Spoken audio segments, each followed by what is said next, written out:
সবাইকে good morning. কেমন আছেন সবাই? এই তো স্নান টান করে নিয়েছি, এবারে পুজো করবো। আজকে একটু বেরোতে হবে, খুব তাড়া আছে।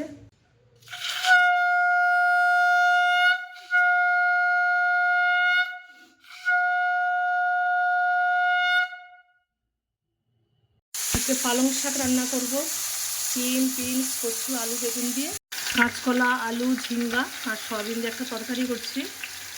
সামনেই তো আমাদের কাকদ্বীপ সৎসঙ্গ বিহার মন্দিরের বাৎসরিক মহোৎসব, তাই আমরা প্রত্যেকটা উপযোজনা কেন্দ্রে ভিজিট করব। আজকে প্রথমে এসেছি অঞ্জনাদির বাড়িতে, অঞ্জনাদির উপযোজনা কেন্দ্রে। উৎসবের জন্য তো প্রচুর কর্মীর প্রয়োজন, তাই আমরা উপযোজনা কেন্দ্রতে গিয়ে কয়েকজন করে কর্মীর নাম নেব, দাদা এবং মায়েদের, তাদের নাম, ফোন নাম্বার।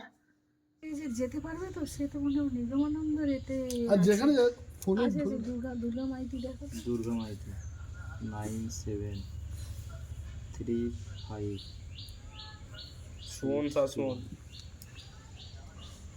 শাসমল হলো কেউ আছে? হ্যাঁ ওই ওনার সঙ্গে দিত, ওনার নাতি। আচ্ছা আচ্ছা, এ দেখো আমি দেখলাম হ্যাঁ রানু শাসমল একটা আপডেট হয়ে গেছে ডিয়ার ফ্রুট, হ্যাঁ ঠিক আছে। আরেকটা দেখো, এই যে রানু শাসমল, হ্যাঁ চাটনি দেয়া, জল দেয়া, তারপরে ধরুন একটু ঝাড় দিয়ে পরিষ্কার করে দেয়া, তারপরে হচ্ছে খিচুড়ি প্রসাদ দেয়া। যে বালতি করে করে নিয়ে যাবেন, ছোট ছোট বালতি থাকবে মায়েদের সুবিধার জন্য, হাতা থাকবে, এইদিকে বালতিতে করে প্রসাদ দিয়ে দেবেন। এই হচ্ছে মানে দায়িত্ব এই রকম। এবার যদি মনে করেন যে আপনাদের উপযোজনা কেন্দ্রে না, আমরা প্রসাদের দায়িত্ব নেবো না, যে অন্য কোনো কিছু নেবো, সেটাও দেয়া যেতে পারে। কাজের পরে আমরা খাওয়া দাওয়া করছি। আমরা ঠাকুরের কাজ করতে এসে খুব মজা করি, আনন্দ করি একসঙ্গে, হই হই করে সময়টা কেটে যায় আমাদের। চাল ভাজা খাচ্ছি পকোড়া দিয়ে, ছোলা মটর দিয়ে। হ্যাঁ দাও। কেউ খাচ্ছে মুড়ি, কেউ খাচ্ছে চাল ভাজা। খুব আনন্দ করি আমরা একসঙ্গে ঠাকুরের কাজ করতে এসে, খুব মজা করি। আবার টোটোতে করে আমরা আরেকটা উপযোজনা কেন্দ্রতে যাচ্ছি, নতুন রাস্তায় এক দাদার বাড়িতে।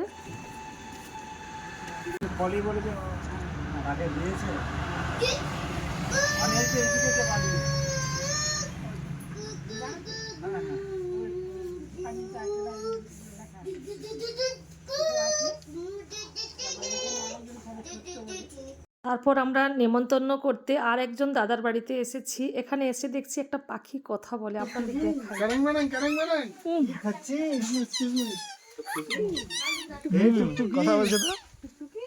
আমরা পরে জানলাম যে সবাই ওকে টুকটুকি বলেই ডাকে।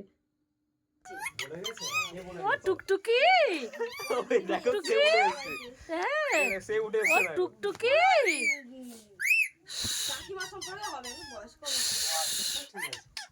ও টুকটুকি, টুকটুকি, ও টুকটুকি। আচ্ছা ওনারা বলে গেছে, বলে নিয়ে যায় তো আমাদের বাড়ি থেকে। হ্যাঁ ওই যে কাকিমা রসি নিয়ে যায়, পুকুর বাড়ি থেকে যে কাকিমা রসিরা দিয়ে যায়। আমরা কয়েকটা চকলেট আর লিটিল হার্টস কিনলাম। এই মায়ের বাড়িতেই দোকান, যেতে যেতে খাবো বলে। হয়েছে এই বছরটা তার থেকে অনেক বড় করে উৎসব করা লাগে, তো তার জন্য দাদা দয়া করে এই প্লেসটাও বলে দিলেন যে কাকদ্বীপ মন্দিরে তো অল্প হাজার পাঁচেক মানুষগুলো, মানুষ হাঁটার জায়গায় থাকে না, তো সেটা কাকদ্বীপ কলেজ মাঠে করতে বলছেন। সেখানে 1025-30 মানুষের ব্যবস্থা করতে বলছেন প্রসাদে। তো সেই অনুষ্ঠানে মা যাওয়ার জন্য হারিবন্ধ নিমন্ত্রণ রইল, আমরা সবাই যাই। কত তারিখে? এই রবিবারের পরের রবিবার, 7ই ডিসেম্বর। আছে সব মিলে সহজ কথা যেটা, যে কাল বাদে পরশু দিন রবিবার আছে, তারপর রবিবার দিন। এখন আমরা সবাই বাড়ি ফিরছি। আবার পরের ভিডিওতে দেখা হবে আগামীকাল। জয় গুরু।